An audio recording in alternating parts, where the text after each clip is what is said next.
Haleluya, haleluya, haleluya. Salam saudaraku. Ulangan 31 ayat 6. Jadilah kuat dan berani, janganlah takut dan gentar, sebab Yahweh Elohim, dialah yang menyertaimu, dia tidak akan mengecewakan dan menggagalkanmu. Renungan Haftarah KPI Maim Kaim pada hari Senin tanggal 3 Oktober 2022 atau pada tanggal 8 Tisri 5783 diambil dari Yosua 4 ayat 9 yang berkata demikian, saudaraku. Di tengah-tengah sungai Yordan itu juga Yosua menyusun 12 batu tepat di tempat kaki para imam yang mengusung tabut perjanjian itu berdiri, dan batu-batu itu masih ada di sana hingga hari ini. Saudaraku, renungan Haftarah yang kita baca adalah dengan perikop Tugu Peringatan di Sungai Yordan. Saudaraku, peristiwa penyeberangan bangsa Israel ke Sungai Yordan terjadi, saudaraku, setelah sungai tersebut terbelah menjadi dua dan mereka semua menyeberangi Sungai Yordan, saudaraku. Dan tentu penyeberangan ke Sungai Yordan ini juga mereka dengan penuh kesiagaan, karena di depan nanti mereka akan memasuki tanah Kanaan, saudaraku. Dan setelah semuanya menyeberang, tabut perjanjian yang diusung oleh 12 orang, masing-masing satu orang mewakili suku bangsa Israel ini, kemudian Bapak Yahweh memerintahkan Yosua untuk menyusun batu, saudaraku, tempat di mana tepat kaki kedua belas suku ini mengusung tabut tersebut, saudaraku. Dan 12 batu ini disusun, dan firman mengatakan batu itu masih ada sampai saat ini. Saudaraku, di dalam pekerjaan Bapak Yahweh memang menetapkan suatu tanda-tanda dan juga suatu angka-angka, lambang-lambang, dan itu semua memiliki makna di hadapan Bapak Yahweh, saudaraku.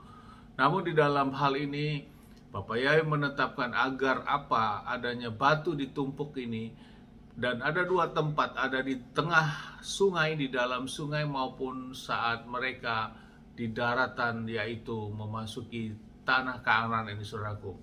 Dikatakan tujuannya adalah agar suatu saat nanti anak cucu mereka bertanya, ini apa? Maka mereka akan menjawab, saudaraku. Jadi diizinkan batu sebagai suatu tanda. Saudaraku, lewat renungan Haftarah ini juga memiliki relevansi di dalam kehidupan kita saat ini. Seperti halnya juga, saudaraku, 10 perintah Yahweh Elohim atau aksara Debarot yang ditulis oleh jari Bapak Yahweh sendiri di dalam dua loh batu.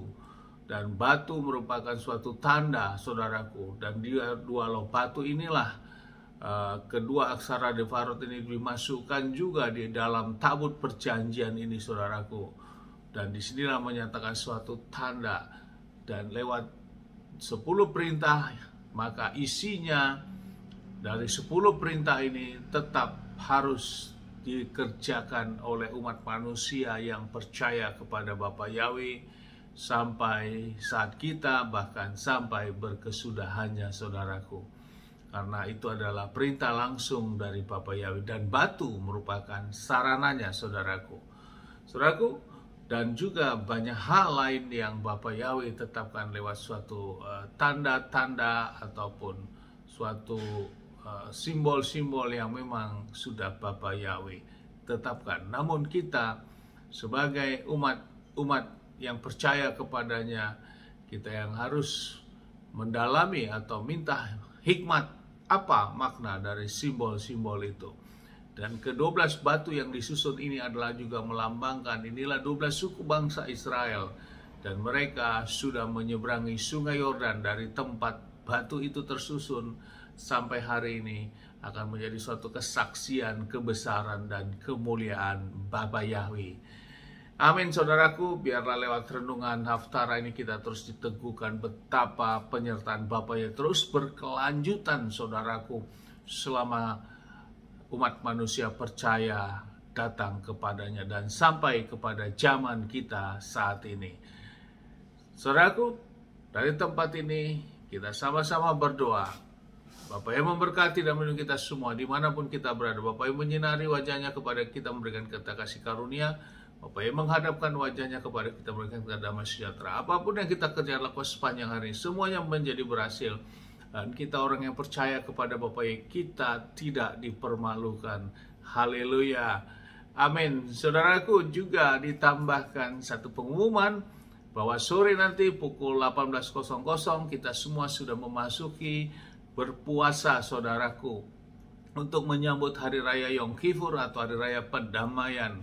Berpuasa selama 24 jam, saudaraku, sampai pukul 18.00 besok hari, saudaraku. Mari kita bersama-sama siapkan hati, siapkan jiwa kita, pikiran dan hati kita, juga tubuh kita dalam menyiapkan kekudusan ini untuk memasuki Hari Raya Pendamaian atau Hari Raya Yom Kippur yang Bapa tetapkan untuk kita merendahkan hati kita pada tanggal 9-nya seperti yang tertulis di dalam Imamat 23 ayat 32. Amin. Sukses besar buat kita semua. Maju terus dalam iman. Haleluya. Shalom, saudaraku.